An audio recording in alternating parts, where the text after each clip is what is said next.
Je vous partage aujourd'hui la 21e loi du pouvoir. Je pense que c'est la 21e ou la 22e. C'est la 22e, pardon. La 22e loi du pouvoir de Robert Greene dans son livre Les 48 lois du pouvoir.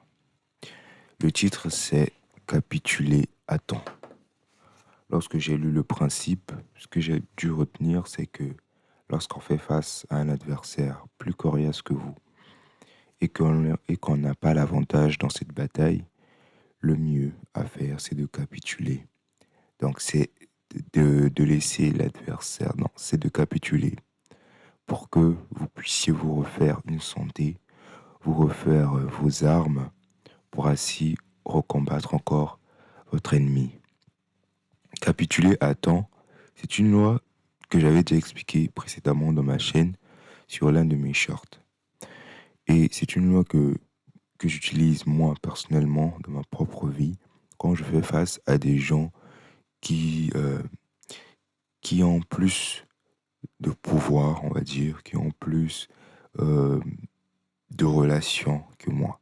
Ce que je fais, c'est que je capitule. Je capitule, mais je me laisse pas dominer. Il y a une simple, une simple relation qu'il faut nuancer ici, c'est de ne pas se laisser dominer, mais d'avoir en tête votre objectif. Il faut que vous ayez votre objectif. Si votre objectif est d'affaiblir votre ennemi afin que vous puissiez gagner et que vous savez que vous êtes oh, et que vous savez que vous êtes en désavantage par rapport à lui, le mieux à faire, comme je le dis, c'est de capituler.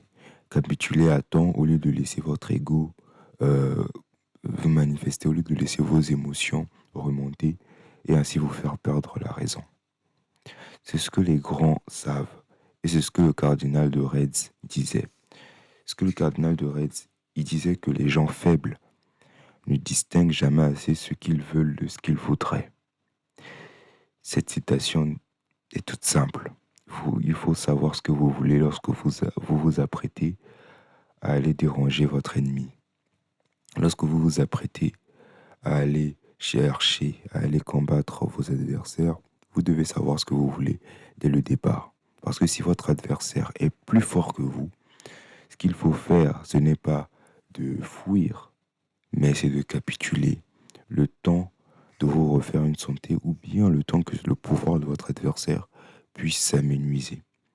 Et c'est en cela tout le problème, parce que l'être humain est de nature émotionnelle, et donc quand il se sent affaibli, son ego prend le dessus et il se met à agir de façon disproportionnée, sans raisonnement.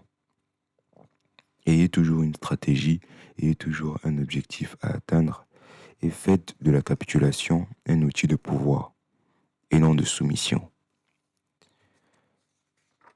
Les clés du pouvoir, d'après Robert Greene, c'est qu'un obstacle majeur sur le chemin du pouvoir est souvent de réagir de façon démesurée aux actes des ennemis et rivaux. C'est bien ce que j'ai dit précédemment et c'est bien ce qui résume ma compréhension de ce chapitre.